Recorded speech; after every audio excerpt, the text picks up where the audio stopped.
Alhamdulillahilladzi anzala sakinata fi qulubil mu'minin liyazdadu imana ma'a imanihim. Segala puji bagi Allah yang telah menurunkan ketentraman ke dalam hati setiap mukmin, yang dengan itu bertambah imannya. Asyhadu an la ilaha illallah wa asyhadu anna Muhammadar Rasulullah. Allahumma shalli ala sayyidina Muhammad wa ala ali sayyidina Muhammad. Wa qala ta'ala a'udzu billahi minasyaitonir rajim. Law amana ahlul qura wattaqaw lafatahna 'alaihim barakatin minas sama'i wal ardh. Andaikan penduduk negeri itu semuanya beriman dan bertakwa, tentulah kami akan turunkan keberkahan dari langit dan kami keluarkan keberkahan dari bumi. Aduh, boleh itu? Tidak betul, sahabat. Tidak betul.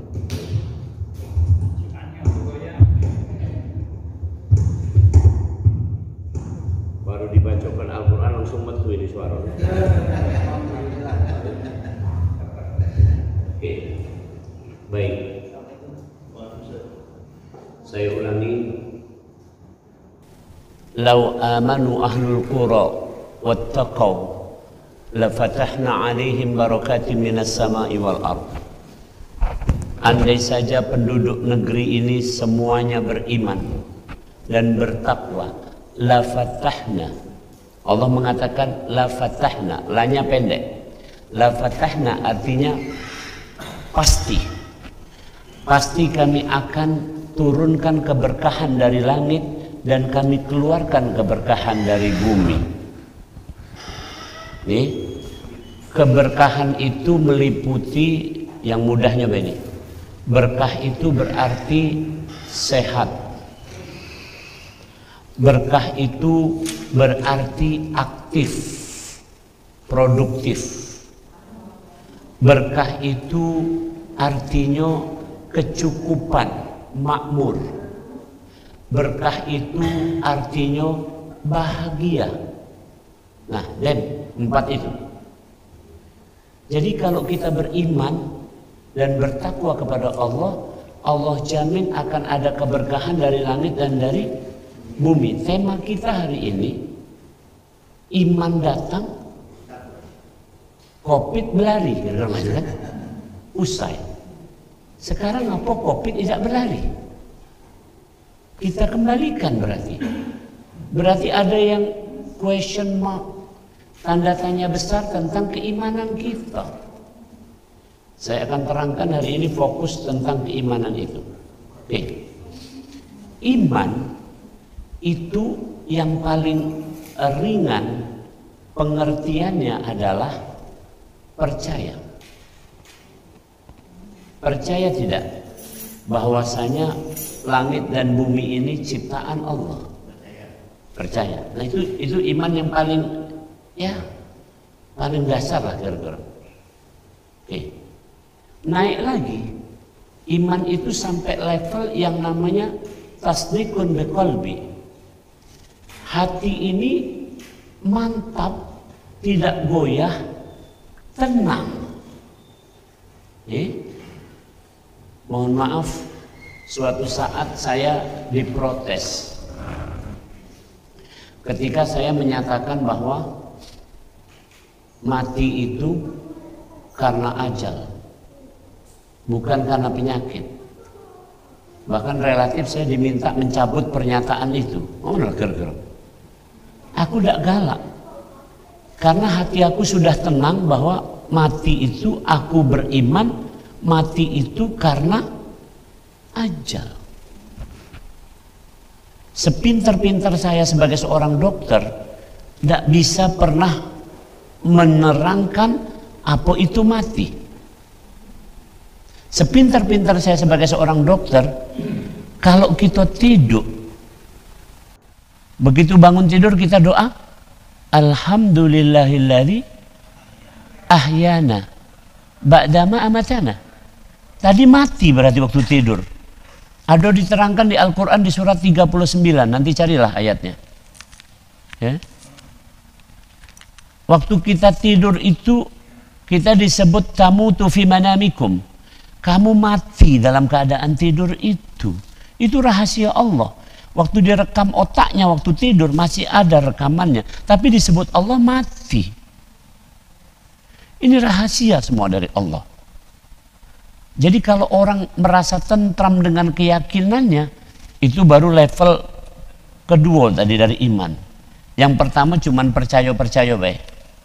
Sekarang saya percaya kepada Allah, percaya kepada malaikat, percaya kepada Rasul, percaya kepada Al-Quran, percaya kepada kebaikan, percaya segala macam ini, percaya ini, baru iman yang level bawah. Cuman itu saja yang dia tahu.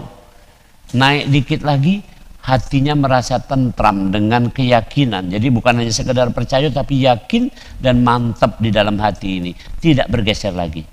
Nah, naik lagi yang paling tinggi adalah wa amalu bil arkan. Dia wujudkan dalam sikap dan perbuatan. Saya kasih contoh hadisnya. Man kana yu'minu billahi wal yaumil akhir falyakul khairan aw liyasmut. Itu baru orang yang imannya level tinggi. Barang siapa benar-benar yakin beriman kepada Allah dan hari akhir, pasti omongannya baik-baik atau diam. Saya barusan sebelum ke sini agak berdetak, nanti akan saya cari tahu. Ada running tag tulisannya, ahli .2, akan ada varian super di Indonesia. Mohon maaf, nggak pada tempatnya itu. Tahu nggak ini? 2 minggu yang lalu WHO memberi pernyataan, saya pun nggak berani mengeluarkannya. Up to 40%. Some of cases COVID in Africa, itu berakhir pada kematian. Kalau sampai 40%, ini berarti akan 1/3 penduduk hilang nih nanti. Jadi jangan coba-coba mengeluarkan statement itu yang ibaratnya sifatnya spekulasi atau apa. Ini omongan bukan omongan cara beriman. Orang cara beriman tuh ngomongnya harus sesuai dosisnya. Siapa beriman kepada Allah dan hari akhir ngomongnya baik-baik atau diam. Kira-kira ini. Ini level tertinggi dari iman. Yang lain lagi, orang beriman. Man kana yu'minu billahi wal yaumil akhir falyukrim dhaifah jarahu. Di hadis yang lain.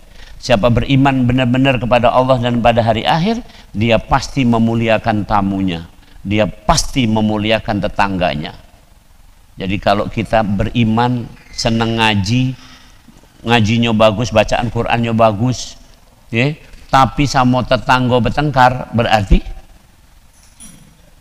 levelnya belum yang tinggi tadi, baru level biasa-biasa baik. Tapi kalau kita sudah sekeren itu, subhanallah. Sekarang contoh, saya seorang dokter, saya menggunakan iman duluan, baru saya gunakan ilmu kedokteran. Karena saya pingin naik derajat iman. Yang harus kita perbaharui itu iman, bukan syariat cara kita bertata cara ibadah ini. Ini sudah final, kata Allah, al-yauma akmaltu lakum dinakum wa atmamtu alaikum nikmati wa raditu lakumul islam madina. Sebagai suatu sistem, Islam ini sudah sempurna, tidak perlu lagi pakai usulan-usulan yang bikin aneh-aneh. Yang nak kita perbaharui adalah iman. Ini goyah loh ini. Para dokter aja goyah. Yakin tidak meninggal itu karena ajal? Jangan-jangan karena sakit. Kan gitu. Masya Allah. Yang lain lagi, misalnya sekarang nih, pertanyaan saya nih. Ini agak ekstrim berpikirnya. Ini video ini jangan disalahpahami. Lah banyak video aku viral, termasuk yang di sini nak viral pula kan? Nih, jangan salah paham. Coba saya tanya nih. Pertanyaan saya nih, jelas-jelas banget nih. Orang beriman, hidupnya ngawur, amburadul lah kira-kira. Mati dalam keadaan beriman, itu masih jaminan surga. Ini ekstrim, ini kita berpikir ekstrim. Jadi sekarang andaikan ada orang beriman, tidak percaya COVID, ngawur hidupnya, terabas sana terabas sini, kena COVID, meninggal. Meninggalnya sebagai orang beriman. Loh, ini nian benar ini. Tolong camkan, renungkan betul. Dijamin kata Rasulullah, barang siapa ada iman di hatinya walaupun sedikit, dia masuk surga. Ya Rabbi Karim.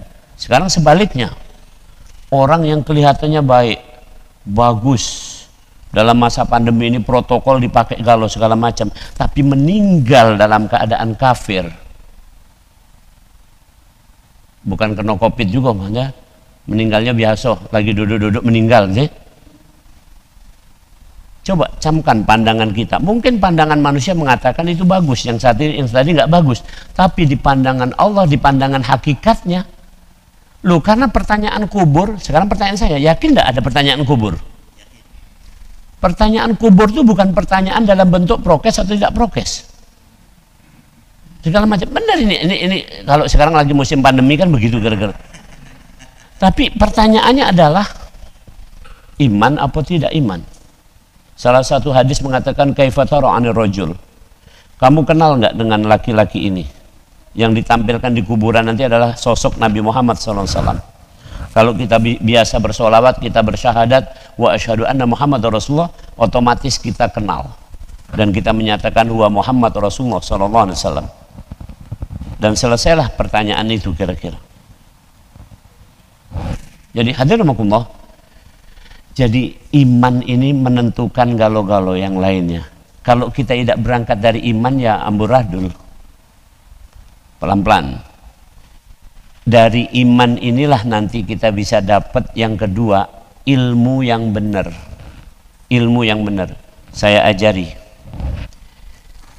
Ilmu yang tidak bisa diganggu gugat.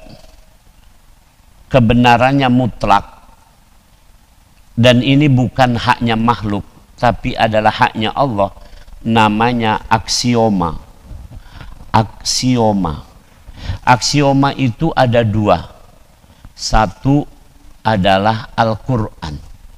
Al-Quran itu udah mutlak, nggak diganggu gugat, semuanya benar. Itu adalah kalamullah, firman Allah. Sudah selesai, itu aja. Jadi kalau sudah omongan Al-Quran itu benar adanya, sudah. Oke. Yang kedua adalah sunnatullah fil kaun. Bahasa Inggrisnya law of nature. Bahasa kitanya hukum alam. Gravitasi, ini di atas jatuh, gravitasi ya? Ini juga sudah kebenarannya sudah ditetapkan oleh Allah, mutlak. Benda-benda langit kata Allah, wa kullu fi falaki yasbahun. Semua benda langit ini berputar, berrotasi, berkeliling, saling menjaga posisi di tempatnya masing-masing, teratur. Sampai suatu saat nanti mereka kehilangan energi, saling keterikatan, itulah kiamat. Dalam Al-Quran disebut sebagai surat Ad-Dukhan. Nanti berkabut sampai seperti itu. Hadirinallah. Jadi dua itu saja kata-kata ilmu itu. Kalau kita sampai ilmu itu sebenarnya selesai urusan. Sekarang pertanyaan saya, mohon maaf ini jangan disalahpahami juga nanti yang nonton ini ya pada periode di YouTube ya, pelan-pelan. Kalau mau benar ikut hadir di sini ya, biar tanya jawab kan. Perhatikan kalimat saya ini. Bagi saya nih, ini pandangan, cara aku memandang berdasarkan ilmu apa tadi? Aksioma tadi.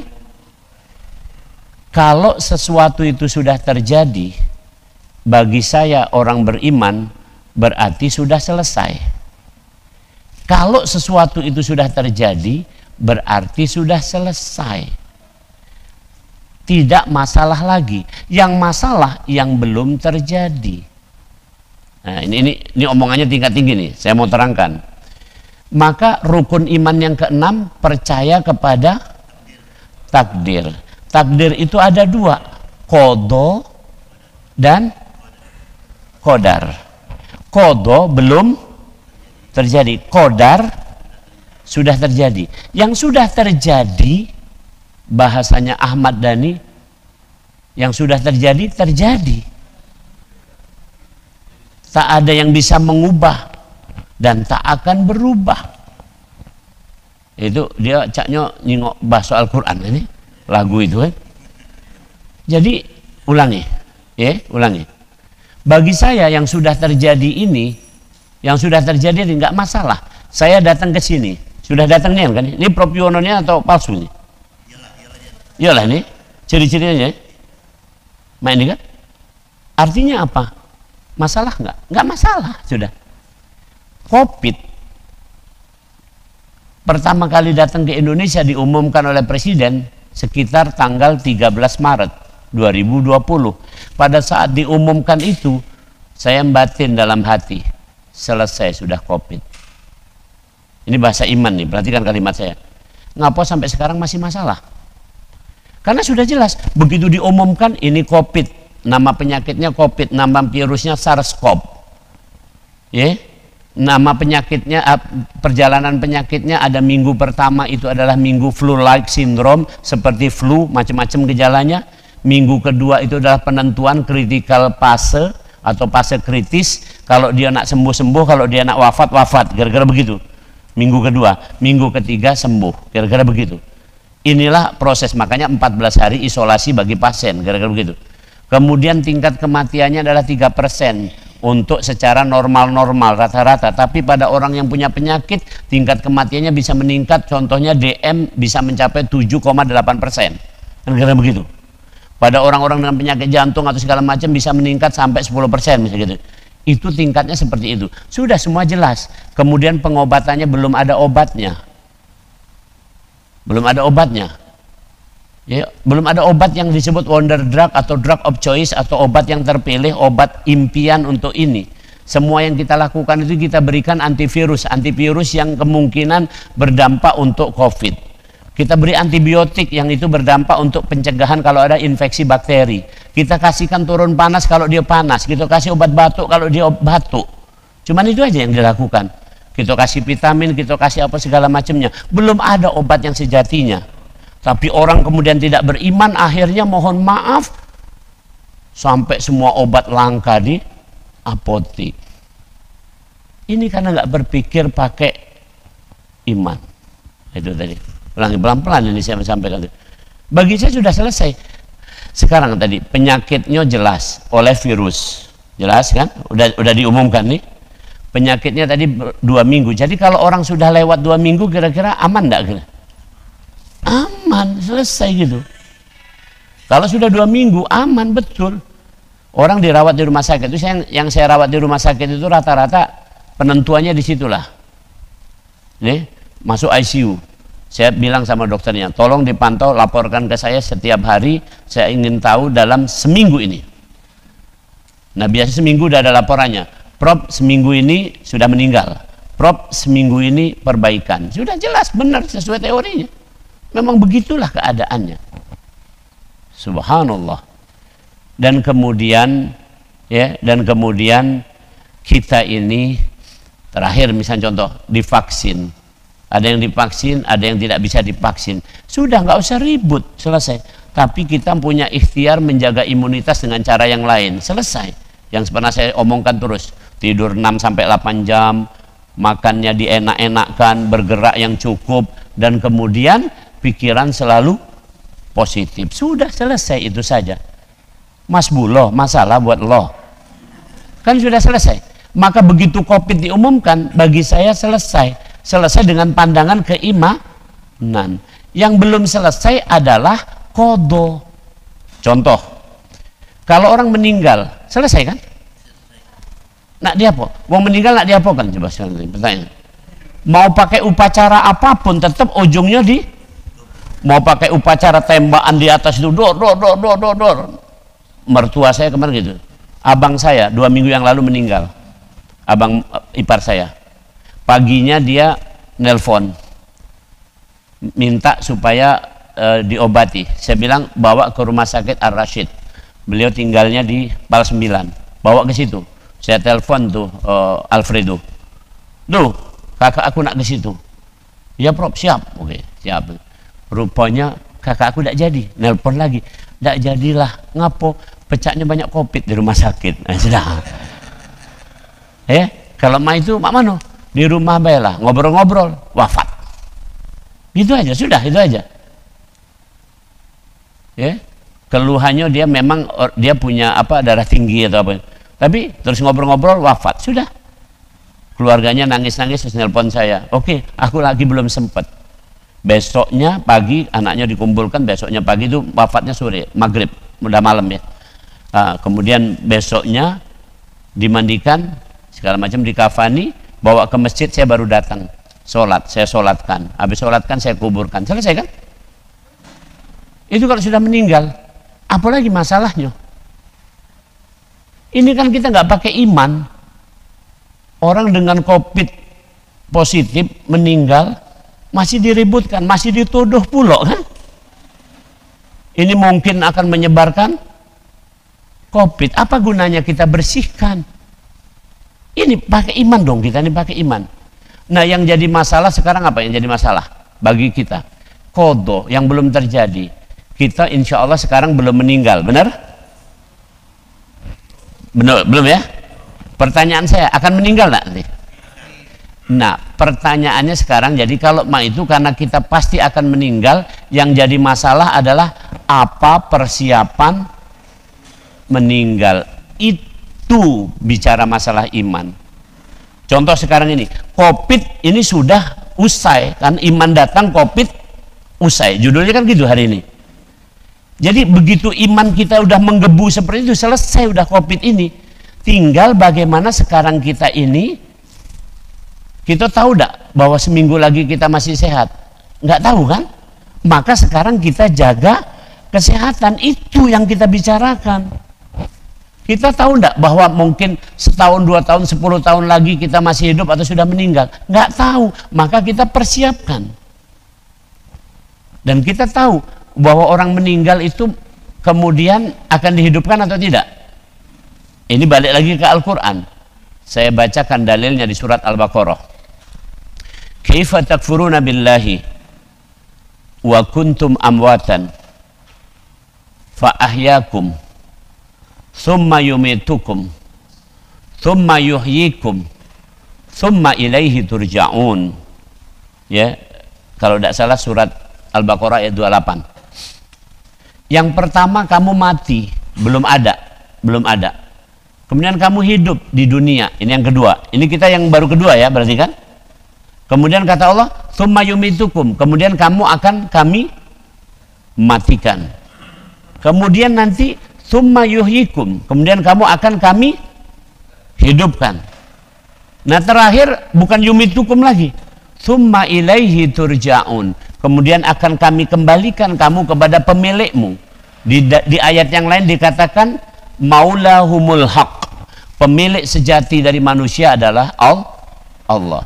Jadi ulangi, mati hidup balik.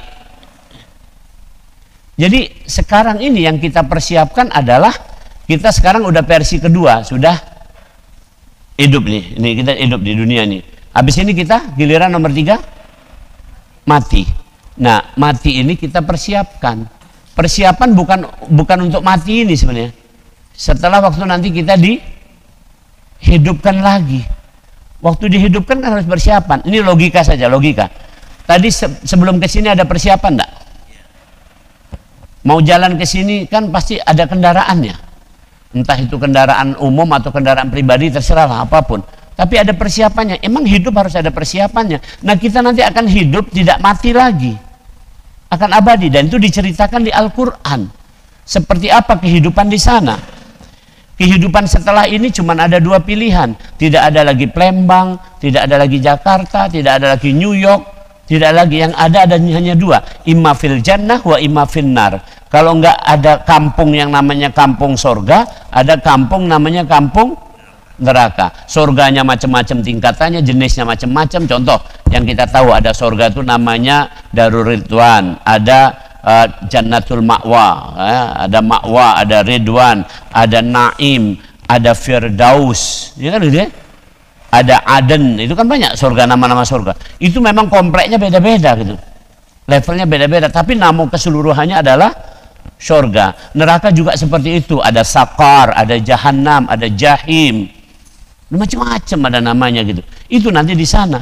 Nah, tinggal kita ini orang beriman hari ini, bukan untuk hidup hari ini adalah hari ini. Bukan COVID itu berjalan sendiri. Bukan kita berjalan sendiri. Itu versi imannya gara-gara begitu. Apakah COVID sekarang ini mengamuk tidak diketahui oleh Allah? Ini saya agak sedikit kencang ya. Kenapa ya? Karena ini sekarang ini orang mulai bergeser.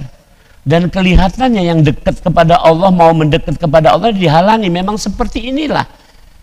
Jadi mestinya dengan COVID ini orang makin taqarrub ilallah, makin iman, bukan makin jauh. Siapa yang tiba-tiba menduga Jerman dan Belgia banjir bandang kemudian mati ratusan? Kurang apa gitu? Saya berkeliling negeri Jerman itu, pecahnya kalau ada banjir aman baik sini gara-gara itu. Teknologinya begitu hebat kan, sekarang lagi banjir bandang di sana, tidak surut-surut. Mati sudah ratusan, tidak masuk akal kita. Jadi siapa yang bisa tenang-tenang? Ada di Al-Quran itu disebut. Apakah kamu merasa tenang dengan keputusan Allah? Kalau Allah sudah murka, nggak ada yang bisa tenang. Jadi sekarang ini kita tinggal menangis ya, tinggal merenung kepada keimanan kita. Jangan sampai iman kita tergerus, apalagi hilang. Masya Allah. Apalagi ada yang gagah-gagah mencegah orang untuk taqarrub ilallah. Saya, Pak Wali Kota, Pak Gubernur, hari Kamis kemarin satu panggung diskusi. Saya sentil sedikit, saya ngomong, masjid nggak usah kamu urusin, yang ngurusnya udah pengurus, sudah bagus-bagus pengurusnya. Warga juga yang datang ke masjid sudah bagus-bagus. Yang kamu urus sekarang yang di luar itulah yang masih ribut-ribut. Kalau masjid sudah tertib semuanya. Nah, kenapa? Memang kita ke masjid mau buat gaduh kan enggak? Mau ribut, kita mau ngaji, mau berdoa, mau meneteskan air mata, mau memohon kepada Allah supaya ini lekas usai. Jadi apa yang mau dilakukan? Jadi nggak usahlah sombong-sombong terus kemudian mencegah orang ke masjid, menutup masjid dan segala macam. Nggak usah. Kan kira begitu. Ada urusan lain yang lebih penting. Kalau mau lebih penting, tolong pasien-pasien yang di rumah sakit. Saya sekarang hari ini kemarin ambil keputusan, rumah sakit Pusri itu sudah punya tempat tidur ICU untuk COVID itu udah paling banyak untuk level rumah sakit C. Rumah sakit C yang lain tuh punyanya cuma 4 paling atau 6. Kami punya 8. Penuh semua itu. Kemudian kami punya tempat tidur untuk COVID itu 39. Ya 39 tambah 8 47. 39 juga ini nggak cukup. Sekarang ini saya ambil keputusan mulai Senin besok ini atau Selasa ini akan kami tambah lagi 23. Ini nggak kurang-kurang, maksudnya usaha seperti ini. Tapi usaha ini didasarkan semua saya pandu anak buah saya iman. Niatkan dengan iman. Perkara orang meninggal ya sudah kita kuburkan. Waktu kita rawat ya kita rawat dengan sebaik-baiknya. Tapi jangan lupa, kalau kita tidak berdasarkan iman, lewat semua ini. Nggak ada nilainya. Habaan mansura, fata morgana, tak ada nilainya setitik pun di sisi Allah Subhanahu wa Ta'ala. Nilai kemanusiaannya juga nggak ada. Maka hati-hatilah kita kalau ini. Intinya bertindak apapun, ya. Iman menjadi dasar. Nah, iman itu pula yang menentukan apakah ilmu kita sudah tepat atau tidak. Saya kasih contoh nih. Ini kesadaran iman nih.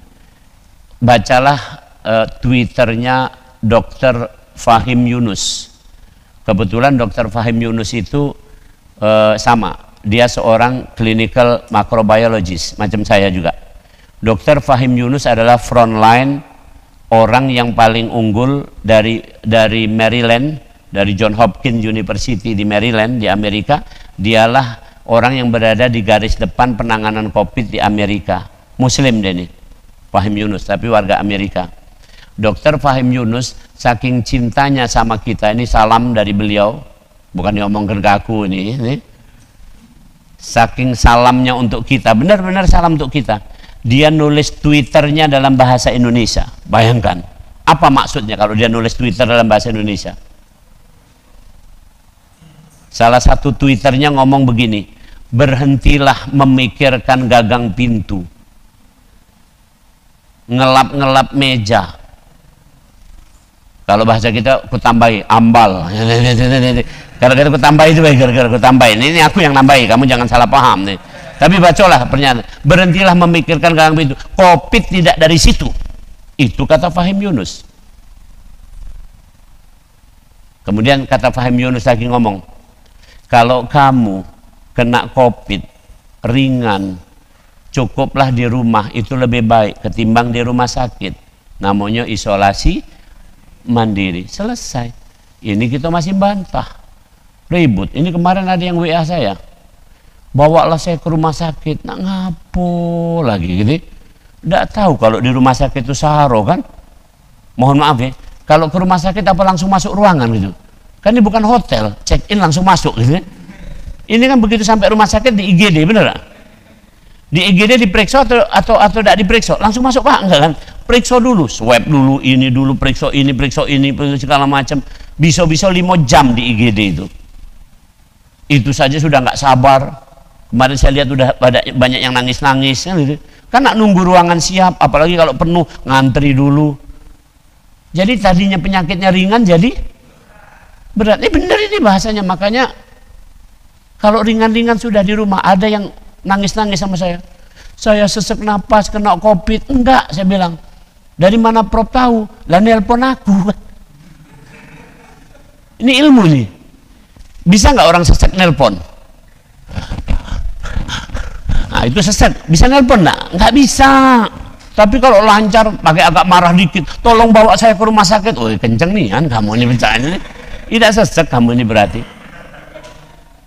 Paham? Ada teman saya pegawai PLN positif. Kemudian saya suruh, udah isolasi di rumah. Tiap hari lapor saya. Apa yang harus saya lakukan? Ada demam nggak? Ada. Minum obat demam. Obatnya ini saya bilang. Ada batuk? Ada. Minum obat batuk. Ini obatnya. Kira-kira ada nyeri tenggorokan? Ada. Minum antibiotik. Saya khawatir kamu ada antivirus? Tidak pula. Ini perhatikan kalimat saya. Ini sudah ada ilmiah, bukti ilmiah. Antivirus pada orang yang ringan itu dampaknya lebih besar ketimbang dampak penyembuhannya. Jadi efek antivirus itu lebih nggak bagus ketimbang efek dia terhadap penyakitnya. Kalau dia ringan-ringan saja, jadi nggak perlu kamu nyari Avigan keliling-keliling gitu. Bagi yang biasa-biasa baik gitu. Nah akhirnya dia lapor lagi. Sudah kami lakukan semua. Ada satu lagi kunci. Sebenarnya inilah penyembuhannya. Obat tadi hanya membantu, tapi yang satu ini memang pokok. Apa itu? Ciri orang hidup itu makan, bener nggak? Saya tanya, ciri orang hidup makan benar? Kalau orang sudah tidak makan, berarti? Nah coba ya. Berarti saya bilang, jadi mak mano, makanlah kamu. Sampai bunyi tuh, glok ini kan? Makan. Jawab dia, nggak enak. Saya ancam langsung. Oke.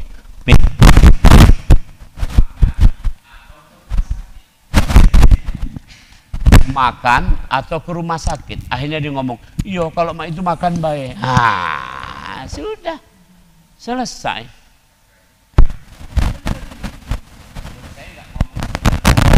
Suatu saat beberapa bulan yang lalu saya demam 1 minggu, demam, batuk dan yang lainnya. Ini apa itu yang bunyi?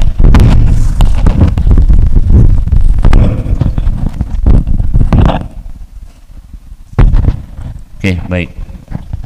Saya demam, batuk, dan pokoknya macam-macam lah tuh. Seminggu itu. Apa yang saya lakukan? Waktu demam, minum obat demam. Batuk-batuk, minum obat batuk. Makan, terus-terusan. Makan. Saya mejem, tidak enak makan kan? Ku pejamkan, pempek caknya ini. Terus begitu. Benar itu. Jadi akhirnya apa? Cepat, karena tubuh membutuhkan metabolisme. Bahasa lainnya kalau mobil itu butuh bensin. Kapan diinjak bensin? Jalan mobil itu. Kapan tidak diinjak bensin? Mana ada starter kan, gara-gara gitu kan. Dan sembuhlah, kira-kira begitu.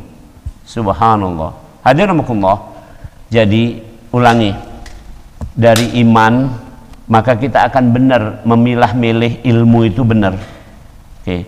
Dari situ akan benar usaha kita, apakah menjaga imunitas, apakah berbisnis, sampai kita mengadakan pengajian tausiah ini akan menjadi benar kalau semuanya didasari oleh iman. Bertemunya suami istri karena iman, namanya mitsaqon ghalidha, disebut di Al-Quran. Suami istri itu menikah atas dasar mitsaqon ghalidha. Kata orang tua perempuan, aku nikahkan engkau dengan putriku. Kata laki-laki, qabil tuh, saya terima nikahnya dengan disaksikan oleh Allah. Itu kumpulnya laki bini karena iman. Kumpulnya anak sama orang tua, kedua orang tuanya itu dengan Rabbayani shaghira, Rabbi irhamhuma kama rabbayani shaghira, karena kasih sayang dari Allah, iman. Kumpulnya kita saudara ini, Rabbana firlana wali ikhwanina alladina sabakuna bil iman. Kumpulnya saudara-saudara kerabat-kerabat ini karena iman. Kumpulnya manusia ini, ya ayuhan nasu budu rabbakum alladzi khalaqakum, wahai seluruh manusia sembahlah Allah saja yang sudah menciptakan kamu. Kamu dijadikan wa ja'alakum syu'uba wa qabaila lita'arafu. Kamu dijadikan bersuku-suku, berbangsa-bangsa, ini cuma sekedar untuk mengenal, tapi Tuhan kamu tetap satu. Innama hadhihi ummatukum ummatan wahida wa ana rabbukum fa'budun, kata Allah. Sesungguhnya umat ini adalah satu dan aku Tuhannya, sembahlah aku saja. Jadi semua ikatan ini sebenarnya ikatan iman. Di Al-Quran di surat tentang Ratu Balqis, la tasjudu lisyamsi wala lil qamar. Jangan kamu sujud kepada bintang, jangan kamu sujud kepada bulan, jangan sujud kepada matahari, tapi sujudlah kepada lillahi, kepada Allah. Begitu semua. Jadi benda-benda langit pun ini tunduk kepada Allah. Bahkan dikatakan di Al-Quran di surat nomor 17, mereka ini semua bertasbih, walakin la tafqahuna tasbihahum. Kamu tidak tahu caranya langit bumi ini bertasbih, tanah ini bertasbih, semua bertasbih. Di masa Rasul memang ada mukjizat. Di masa Rasul kursinya Rasul, itu mimbarnya Rasul pernah menangis.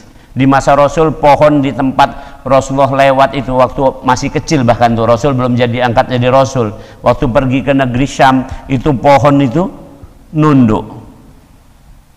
Kalau kita bisa juga ke bawah pohon kita ikat pakai tarik, nah nunduk juga deh. Nunduk luar biasa. Rasul berjalan di padang pasir yang panas, awan mengikuti. Itu udah kehendaknya Allah, kira-kira begitu. Subhanallah. Apakah kita tidak punya seperti itu? Punya. Kalau Nabi namanya mukjizat, kalau para waliullah namanya karomah, kalau kita namanya ilham. Ada ilham. Jadi kita merasa tenang, itu berarti kita mendapatkan kebersamaan dengan Allah. Inilah iman. Kalau sudah seperti ini, itu yang saya nyatakan tadi. Kapan iman datang, selesai. Semua selesai. Apa yang sudah terjadi ini selesai. Anggap selesai sudah. Nah, saya tidak mengajak banyak-banyak, cukup ajak diri kita dan keluarga kita. Dalilnya di Al-Quran, ku anfusakum wa ahlikum. Cukuplah kamu yang dijaga dan keluargamu. Kita nggak muluk-muluk, nggak ngajak orang banyak-banyak, nggak usah ribut-ribut, nggak usah ribut dengan macam-macam kehidupan dunia ini, nggak usah dikomentari seperti apa, tapi jagalah diri kita dan keluarga kita. Jaga maksudnya jaga dengan iman. Jadikan keluarga kita, diri kita ini benar-benar beriman dan kompak dalam menjalani iman ini. Demikian, mudah-mudahan bermanfaat. Masih ada waktu kita nak tanya jawab. Tafadhol. Yaitu pernapasan pada tingkat organ, pada tingkat organ, yaitu mulai dari hidung sampai di paru-paru. Itu pernapasan satu. Pernapasan kedua adalah darah merah, sel darah merah. Di dalam sel darah merah ini bertukarlah CO2 dengan O2. Ini pernapasan tingkat sel namanya. Ini agak medis sedikit, tapi tidak apa-apa lah. Ini kan pertanyaan ayahanda kita udah sampai ke sana kan nih. Ulangi. Pernapasan pertama tingkat organ, dari hidung sini, tenggorok sampai cabang sini sampai ke paru-paru. Itu pernapasan tingkat pertama. Keluar masuknya oksigen dan CO2. Paham ya? Nah, pernapasan kedua ada di sel darah. Sel darah merah itu ada hemoglobin. Hemoglobin itu ada ngikat O2,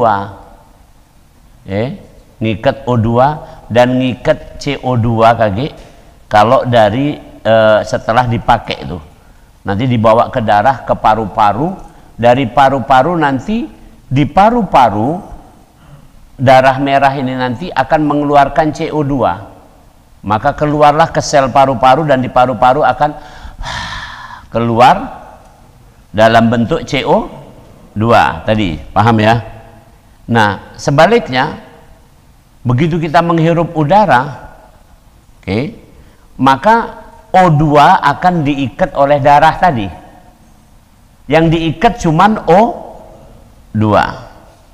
Nah, dari sini saya jawab pelan-pelan nih, sudah ketahuan nih kuncinya. Yang kita hirup apapun tidak masalah. Ulangi.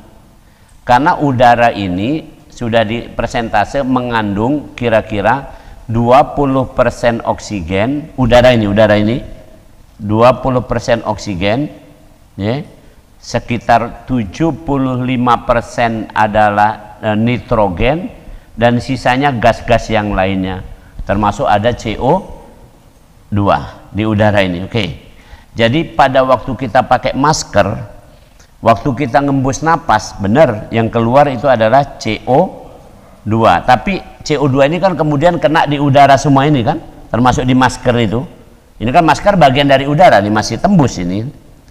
Berarti di sini pun ada CO2, ada O2. Waktu kita hirup lagi, mungkin terhirup lagi yang CO2 tadi. Paham? CO2 terhirup lagi, nitrogen terhirup lagi, apalagi yang terhirup lagi? Oksigen terhidup juga. Nah, ini nanti begitu sampai di paru-paru yang akan diikat cuman oksigen. Nah, itu. Jadi kita ini bukan robot. Kalau robot ngirup CO2 tak pacak dia nak nuker-nukernya kan? Kalau kita ndak, yang diikat oleh darah yang masuk dari hidung sampai ke paru-paru, yang diikat cuman O2. Walaupun yang masuk itu ada CO2. Nah, kira-kira yang keluar itu hanya CO2, walaupun di dalam darah itu ada CO2, ada O2. Itu mekanismenya agak rumit. Saya melakukan penelitian ini sampai level proteinnya, karena saya tesis saya salah satunya berbicara tentang ini. Jadi di dalam sel darah merah itu luar biasa, tap begitu luar biasa itu. Saya sampai takjub melihatnya. Oh begini, itulah yang kalau kita, makanya kalau orang berilmu itu harus sampai simpulan Rabbana ma khalaqta hada batila subhanak. Ya Allah, maha suci Engkau. Alangkah canggihnya. Coba kita makan burgo. Makan burgo tuh. Nih, makan burgo. Kan ada banyu-banyunya, bener? Ada banyu. Metunya burgo enggak? Enggak kan? Diproses. Terus kemudian kenapa menyehatkan kita? Ada hati di sini, hepar. Burgo tadi masuk ke lambung, dari lambung nanti ada masuk pembuluh darah hati ini. Di sini ada hati memproses protein nanti. Protein diubahnya jadi zat yang berbahaya itu, yang proteinnya dipakai, yang sisa-sisanya nitrogennya itu jadi pupuk, namanya urea. Urea dari hati ini nanti masuk ke darah lagi, dari darah masuk ke ginjal, dimetukan dalam bentuk mambu WC. Beneran nih? Pabrik Pusri Urea 1 itu mambu WC lah kira-kira nih. Alangkah canggihnya gitu. Subhanallah. Dan menurut penelitian, kemampuan hati ini untuk membuat urea 1000 kali dibanding pabrik Pusri. Bukan hanya pabrik Pusri, pokoknya pabrik pupuk manapun itu hanya 1/1000 dari kemampuan hati ini. Jadi jangan sombong-sombong dikit. Di sini ada kita, GM-nya beliau Pak Reza dulu kan, di Pusri sana kan. Jadi kadang-kadang ada, kalau wong Pusri masih tidak sadar, aku ini Pusri dulu kan, itu. Woi Pak, Tuhan 1000 kali bikin pabrik di sini, ini keterlaluan kalau ini kira-kira itu. Jadi gitu, aku ini dokter hebat. Woi Pak, lo apa-apa, kamu itu baru dokter, baru belajar itu, belum yang bikin kamu kan, yang bikin denyut jantung ini siapa? Kan gitu, kira-kira begitu. Nah, jadi itu ayahanda yang nomor 1. Jadi ngirup apapun terserah. Cuman catatan satu ini. Yang bahaya adalah CO. CO. Karbon monoksida. Karena kalau CO2 tidak kompetisi dengan O2. CO2 itu sama O2 sama tahu. Sesama sopir bus tidak mendahului. Jadi kalau gilirannya O2 diserap maka CO2 keluar. CO2 keluar maka oksigen nggak keluar, kira-kira begitu, pokoknya kira-kira. Nah, kalau CO itu kompetisi sama oksigen. CO, karbon monoksida, 10 kali lebih hebat untuk mengikat hemoglobin. Jadi kalau bahasa kerennya, CO ini di mata hemoglobin lebih cantik ketimbang O2. O2 lewat, kerling-kerling sekali bayangnya. Begitu CO lewat 10 kali, kerling 10 kali ini. Saking kencengnya, maka orang yang meninggal dunia, misalnya contoh, ada sahabat saya, kakak kelas saya, barusan sebenarnya komunikasi sama saya terus ini. Satu keluarga wafat di Riau. Gara-gara mati lampu ngidupin genset. Lupa. Itu ruangan tertutup.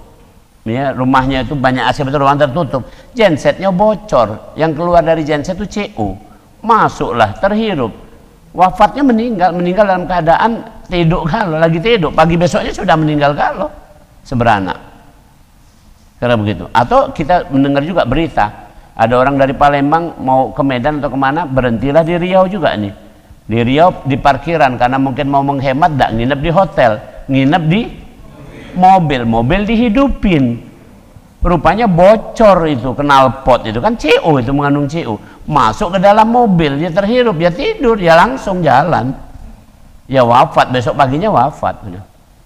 Nah itu kalau bahayanya CO, tapi kalau kita enggak ini, oke. Nah yang kedua, sekali lagi nih, kalau ada orang yang positif COVID itu harus dipastikan satu hal saja, pastikanlah dengan PCR. Itu baik. Mau kalau baru dengan swab jangan, suruh periksa dulu PCR kalau mau, kalau kita ada ongkosnya. Kalau kita nggak ada ongkosnya, tolong camkan nih cara saya nih. Ini bukan ngajari yang jeleknya, tapi beginilah. Kalau kita nggak ada ongkosnya, maka orang ini diisolasi saja, tunggu sampai 3-4 hari. Apakah gejalanya tambah berat atau tidak?